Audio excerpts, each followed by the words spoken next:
muito importante a sua oração. Então nós vamos falar hoje, vamos voltar aqui com a segunda temporada, né, das reflexões na carta de 1 Pedro. Nós estudamos aí o primeiro e segundo capítulo dessa carta no mês de setembro. Outubro nós paramos por conta da reforma, e agora nós estudaremos alguns trechos, né, não toda a carta, porque não dá tempo, aí teria que ser uma coisa mais ostensiva e a gente não tem toda essa disponibilidade. E aí, pensando nisso, eu queria, antes da gente ler o nosso texto, lembrar, né, já que foi em setembro, faz algum tempo, né, essa carta de 1 Pedro, ela é dirigida às várias comunidades na Ásia Menor na época do apóstolo. E parte, então, dos cristãos da primeira geração de convertidos já tinham morrido. Nós estamos, então, com uma segunda geração de cristãos. Comunidades que passavam por dificuldades e por perseguições.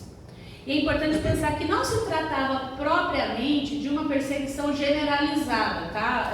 Daquela ideia que a gente tem às vezes, de que o Estado está perseguindo os cristãos, que olha, vamos matar os cristãos.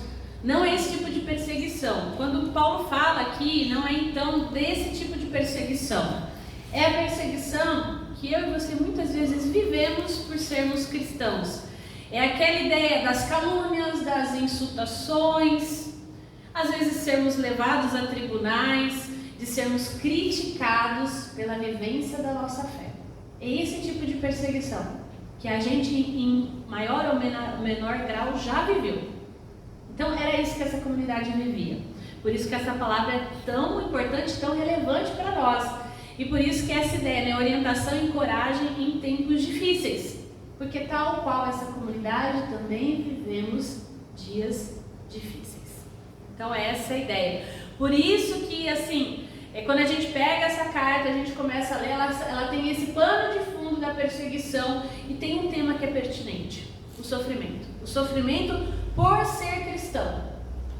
Em uma medida ou outra nós sofremos por escolher, então, depositar a nossa fé em Cristo. Então é essa a temática basicamente da carta.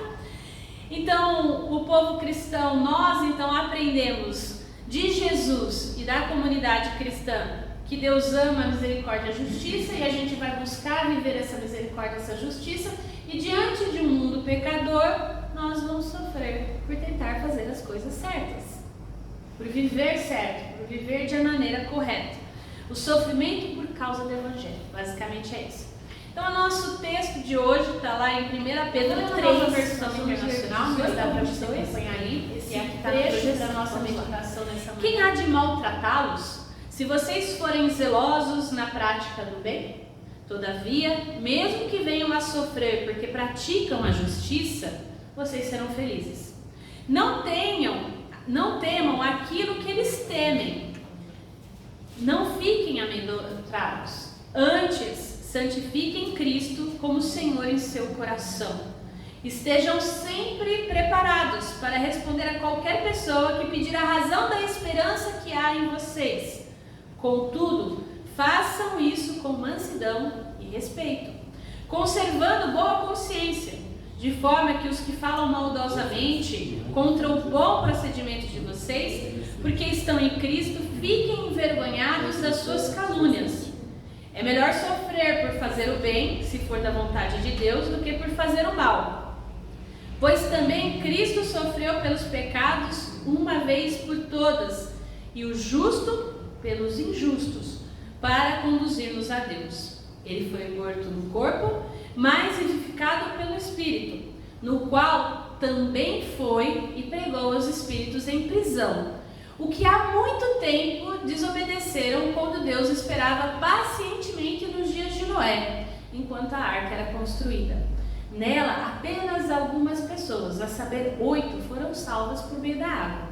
E isso é representado pelo batismo, que agora também salva vocês. Não a remoção da sujeira do corpo, mas o compromisso de uma boa consciência diante de Deus, por meio da ressurreição de Jesus Cristo, que subiu aos céus, está à direita de Deus, e E a ele estão sujeitos anjos, autoridades e poderes. Palavras do Senhor.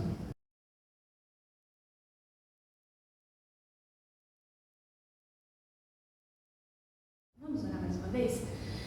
Senhor, nós pedimos nessa hora, Pai, que o Teu Santo Espírito nos ilumine para a compreensão da Tua Palavra, Senhor.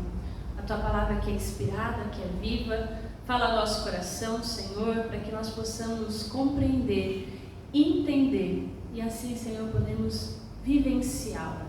Essa é a nossa oração em nome de Cristo Jesus. Amém. Então, é um texto que Pedro, ele é bem específico, né, na situação da comunidade, uma sociedade então marcada pela maldade, pela injustiça, pela corrupção, e onde esses cristãos deveriam agir de uma forma diferente daqueles cristãos. E se eles tivessem que sofrer por causa disso, que fosse sofrer para fazer o bem. Então os membros dessa comunidade, eles estão expostos a tudo isso e eles são desafiados a viver uma ética, a ética do amor, que o próprio Deus coloca. E a grande novidade aqui, né, é que eles abraçaram a fé em Jesus. Eles estavam na sociedade, na comunidade, mas diante então de abraçar essa fé em Cristo, o que isso mudava na vida deles? E aí a partir disso, eu queria pensar contigo, já que o viver do ser humano é sofrer, e você vai sofrer sendo cristão ou não sendo cristão, porque talvez você pare, não, falaram que eu ia aceitar Jesus, que eu não ia mais sofrer, então enganaram você. Desculpa, mas você vai sofrer. A sofrência é garantida nessa vida por causa do pecado. O fato é que, pelo que sofrer? E aí eu queria fazer duas considerações pensando sobre isso. Primeiro sobre o sofrimento e sobre o consolo e a esperança que a gente tem diante então desse sofrimento. A primeira consideração sobre o sofrimento é que ele usa aí o termo maltratar. E ninguém gosta de ser maltratado, convenhamos. A não ser que fosse sadomasoquista, mas vamos abrir um parênteses aqui, eu imagino que ninguém aqui seja, né? O fato é que a ideia aqui é de agressão, de dor mesmo, de sofrimento físico, né? E o que ele vem falar? Não somente os cristãos, mas todos sofrem. E aí o questionamento é pelo que a gente sofre? É a pergunta do versículo, né? E provavelmente tem duas, atrás dessas palavras aqui, tem uma situação que a gente pode entender melhor porque ele está falando de sofrimento.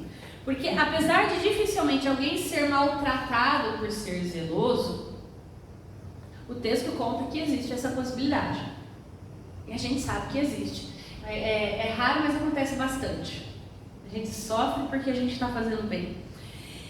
E aí ele fala aqui então de sofrimentos por causa da justiça, eu sofrer pelo bem. Mas não é qualquer justiça, não é qualquer bem. E é aqui que Pedro vai nos exortar.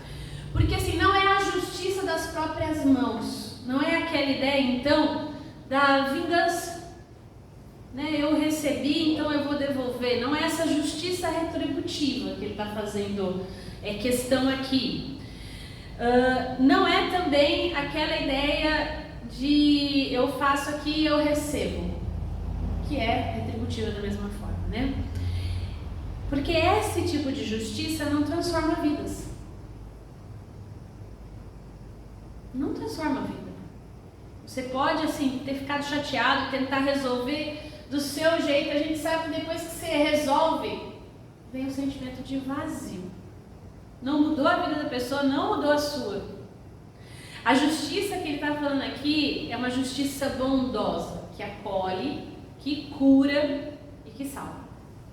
Então, é uma justiça própria de Deus, que a gente pode tentar buscar. E essa justiça transforma mentes, transforma corações e transforma estruturas humanas.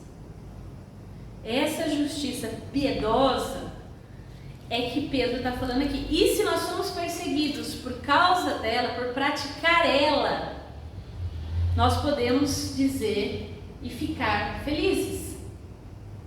E esse é o looping da coisa. Por quê?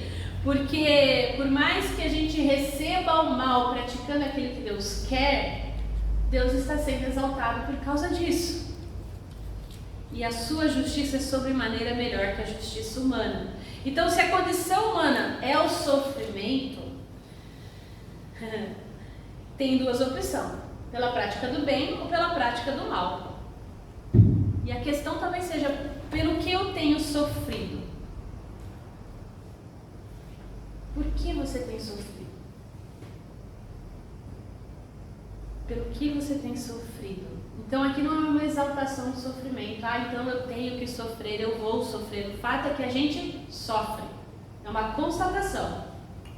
Contra esse fato não temos argumento. A gente sofre quando acorda, a gente sofre quando abre o celular, a gente sofre quando liga a TV, a gente sofre quando recebe uma ligação. No meio de tanta notícia boa, sempre tem alguma coisa que distorce, que incomoda. Então, é importante a gente pensar que quando a gente fala em sofrer pelo bem, é sofrer pelas causas que santificam a Deus. E vale o questionamento das coisas que eu tenho sofrido. Se essas coisas que têm me feito sofrer santificam a Deus.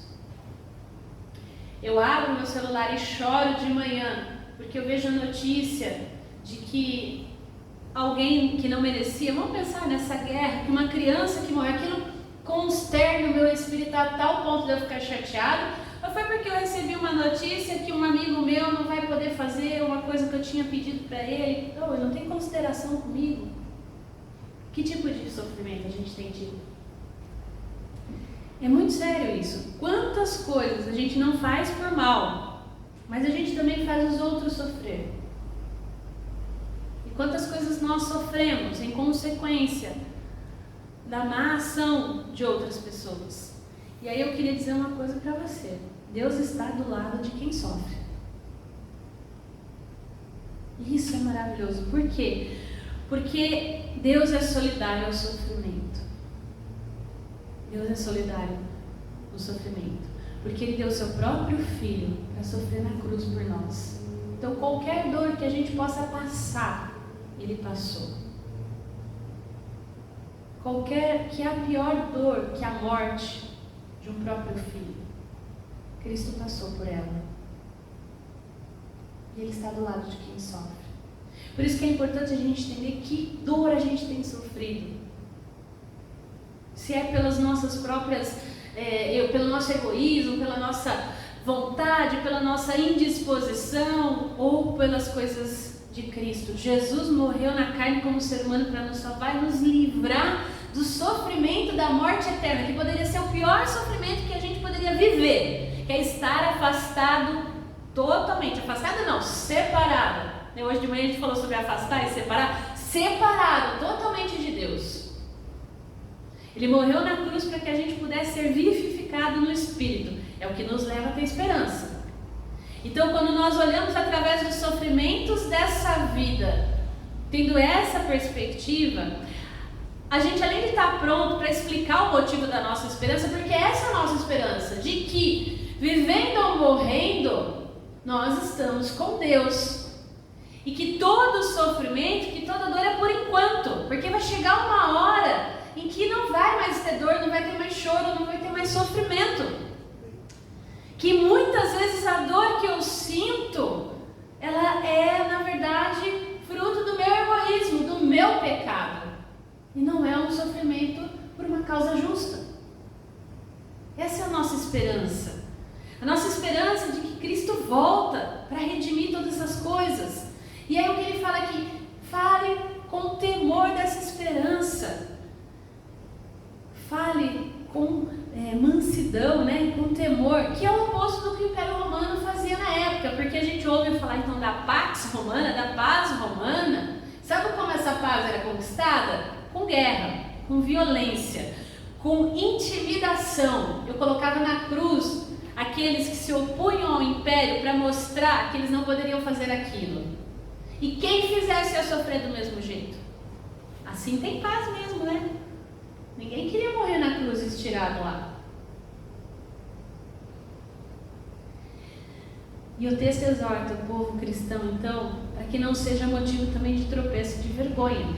Porque Cristo levou na cruz, então, essa vergonha, toda e qualquer vergonha, toda a dor, todo sofrimento, para que os de fora fiquem envergonhados, sim, porque o meu proceder mostra quem Cristo é, que Ele é amor, que Ele é graça, que Ele é misericórdia, que eu sou manso, eu tenho temor a Deus.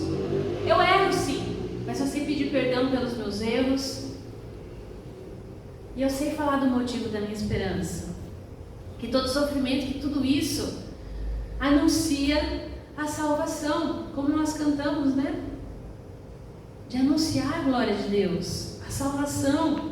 É para isso que como igreja nós estamos aqui. Não é para estar aqui e se sentir bem. Olha que legal, que gostoso, ar-condicionado, tá calor lá fora.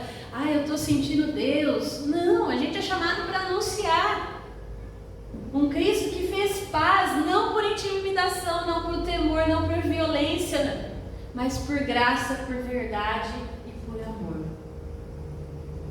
Que sofreu o que a gente teria que sofrer.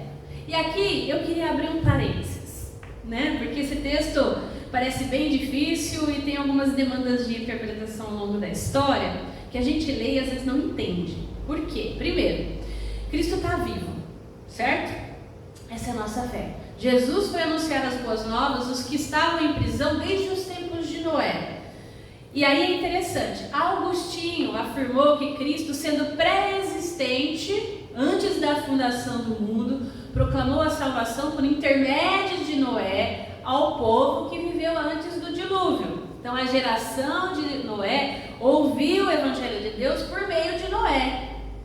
E que é o que o próprio Pedro declara um pouco antes, no capítulo 2, verso 5. E não poupou o mundo antigo, mas preservou a Noé, pregador da justiça, e mais 7 pessoas quando fez vir o dilúvio sobre o mundo dos ímpios. Então, através de Noé, Cristo pregou aquela geração. A passagem vai nos mostrar que a geração de Noé então ouviu essa pregação, porém fez o quê? Rejeitou a mensagem de Deus. Diante disso, o pensamento agostiniano ele pode ser assim, né? Sintetizado por meio do Espírito Santo. Ele, Cristo, foi e pregou por meio de Noé aos espíritos agora em prisão no Hades. Dizendo, não ajudou muito. O que é esse negócio de Cristo ir lá pregar no Hades? Que negócio é esse? Que pedra de tropeço teológica a gente tem aí no texto? Cristo ressurreto, que ascendeu ao céu, proclamou aos espíritos em prisão a sua vitória. É importante entender, o texto original é espírito. E quando o Novo Testamento fala em pessoas, ele usa pessoa. É diferente a palavra, espírito é espírito. Esse espírito que ele faz menção aqui são provavelmente demônios, potestades, hostes do mal. Ou seja, não eram pessoas que estavam no inferno, que justificariam o purgatório. Não é a mesma palavra. Espírito, e toda vez que o Novo Testamento usa espírito, é para mostrar anjos e demônios. Não são pessoas. Estamos certo? Sim. Então, Jesus foi fazer o que então no Hades? Foi fazer o que o Fluminense fez ontem diante do Boca Juniors. Ganhamos, Brasil! Foi proclamar a vitória. Eu venci a morte, eu ressuscitei. Eu ressuscitei, é isso que Jesus foi fazer no Hades. Foi isso que ele foi fazer no inferno. Sabe de quem que ele ganhou? Da morte, era o único inimigo. E é o único inimigo que a gente sabe que ele declara que um dia ele ainda falta vencer. E que Apocalipse fala que ele vence. A gente já tem essa promessa. Se existe alguma coisa, algum sofrimento pior que a morte, eu não sei. E se esse sofrimento que é pior que a morte, Cristo diz que venceu, pela fé eu creio que ele venceu. E é essa esperança que a gente proclama todo dia.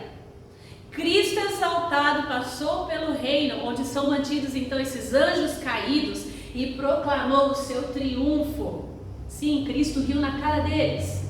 E ele tem poder para isso, e ele pode fazer isso.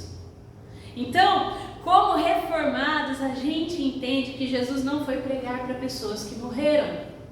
Porque o termo original não diz respeito a pessoas, diz respeito a espíritos, o que justificaria, né, como eu já falei, purgatório, e não é o caso. E aí fecha esse parênteses. Então o nosso Cristo é vitorioso, olha que maravilha. E aí por fim ele fala aqui da água do batismo, né? O batismo não é só uma lavagem, seja na piscina ou por jogar água em cima da cabeça da pessoa, mas é um lavar restaurador, regenerador da vida, que expressa a salvação. Quando, por exemplo, a gente batiza as nossas crianças, a gente assume um compromisso diante da igreja, que assim que a criança começar a entender, a gente vai ensinar para ela que Cristo é Senhor, que Cristo é Salvador, que Ele é vitorioso. Quando essa criança vai para o entendimento, ela proclama a sua fé, né? Já que a gente batiza a criança baseado nessa fé. O quê? Que o batismo é a expressão da graça de Deus. E a graça de Deus independe do meu entendimento, é graça. É graça. Não tem nada que eu possa fazer para merecer, nem mais nem menos. Por isso a gente batiza as nossas crianças pela fé. E o fato é que, assim, a boa consciência humana criada na palavra de Deus, ela vai se tornando realidade na nossa vida, a partir do momento do batismo, então, como esperança no meio do sofrimento. Então Jesus ressurreto, que foi levado aos céus, que está à destra de Deus, nos livrou da morte eterna. E aí vale a gente pensar que sofrimento a gente tem sofrido, pelas coisas boas ou ruins, coisas que geram vida ou que geram morte.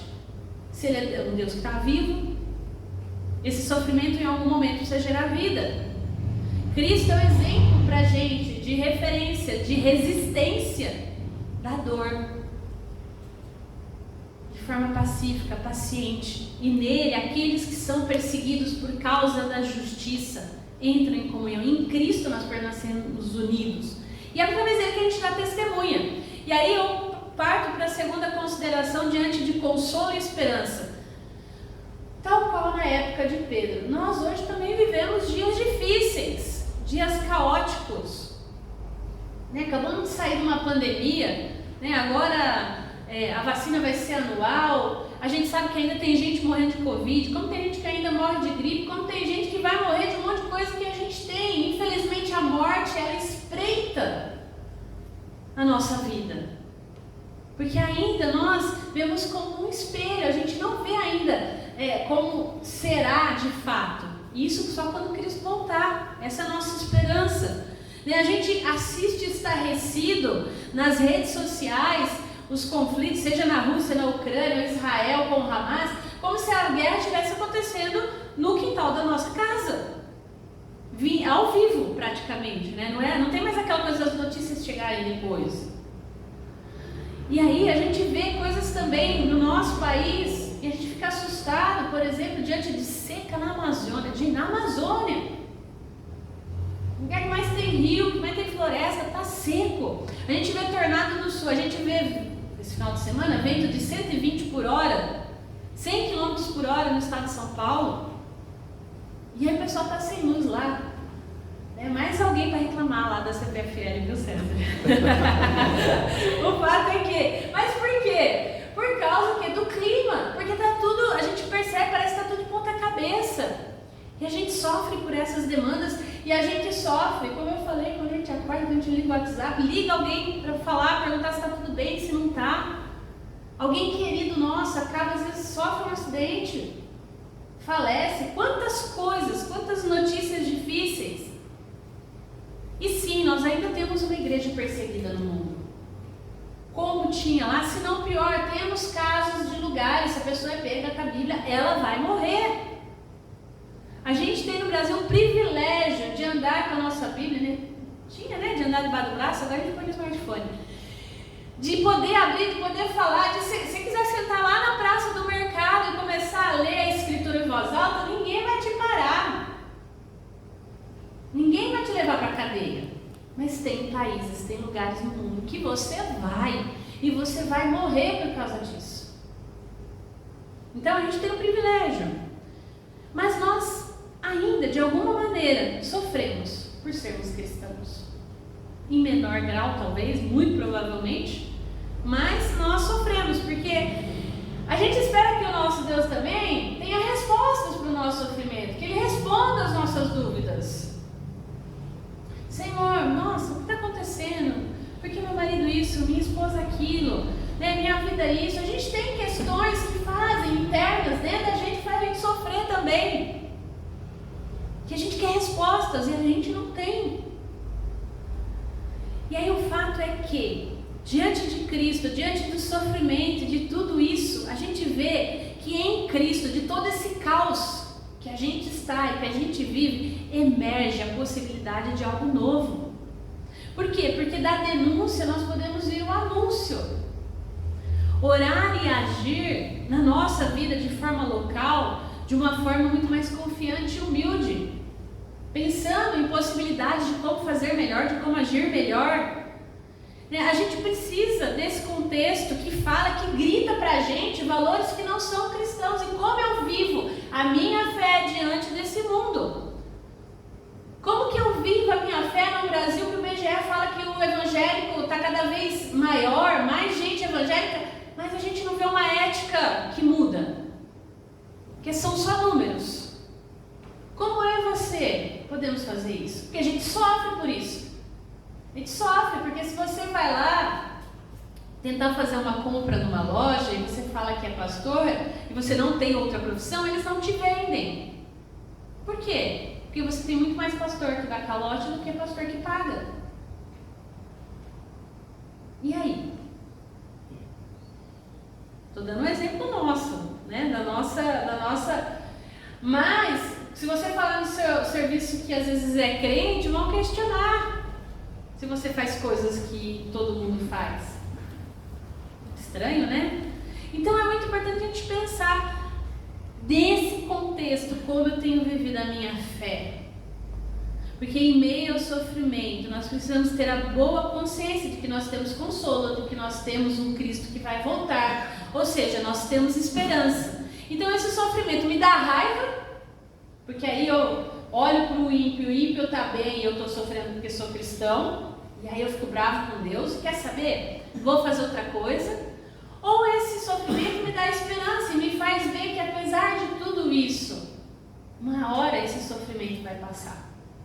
E aí eu queria deixar aqui uma frase, né, do C.S. Lewis. Deus sussurra em nossos ouvidos por meio do nosso prazer. Fala-nos mediante a nossa consciência, mas clara em alta voz, por intermédio da nossa dor. Este é o seu megafone para despertar o homem surdo. Talvez o sofrimento seja para você despertar. Para você falar, olha, como é bom sofrer pelas coisas boas. E eu tenho reclamado por isso.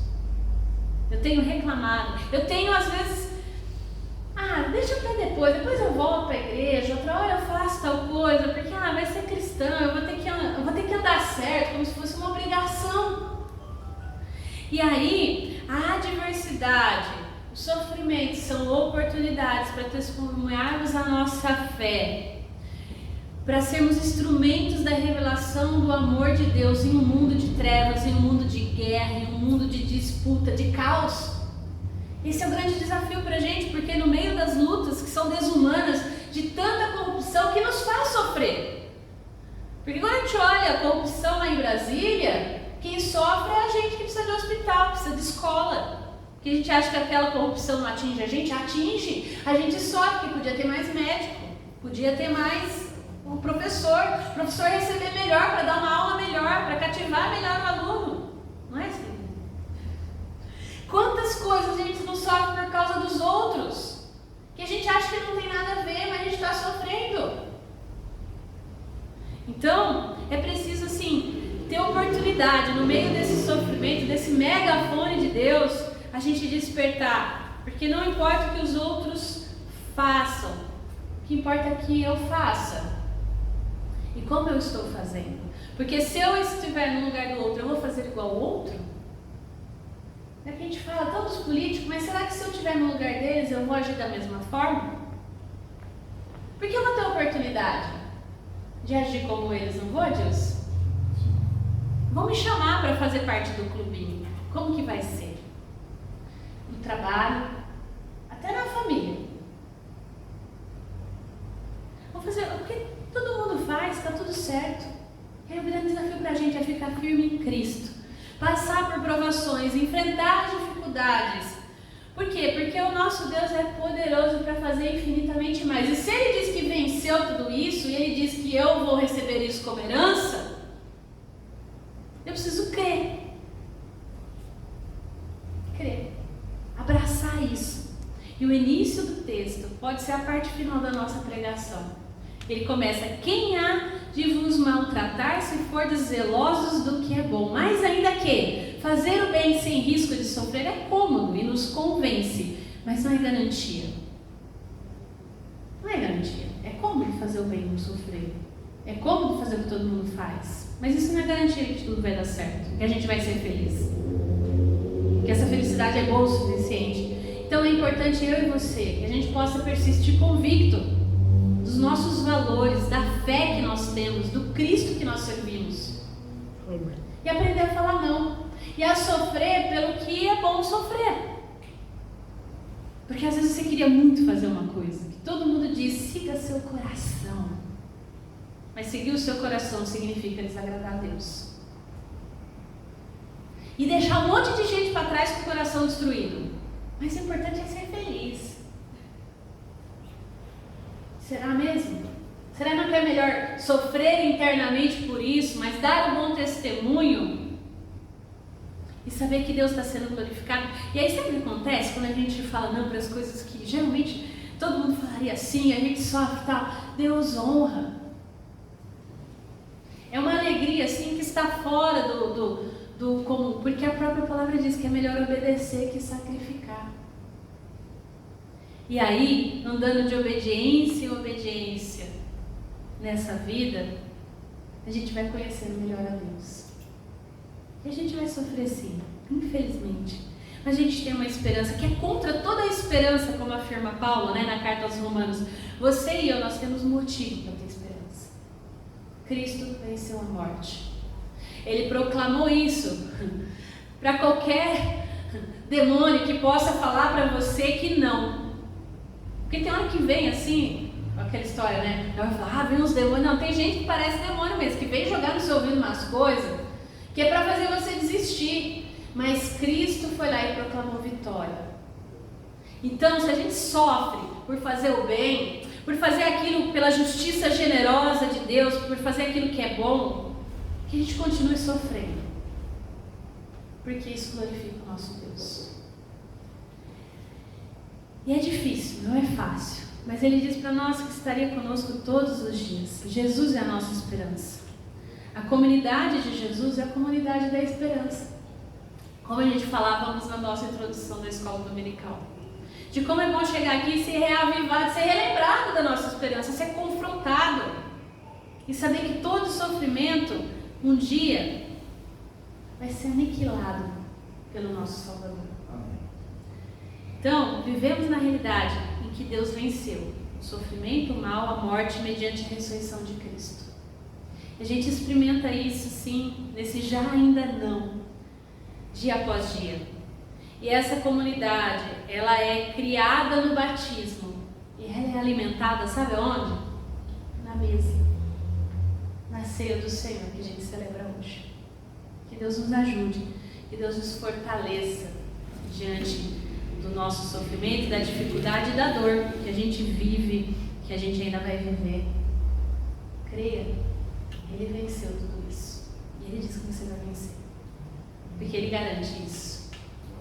Amém?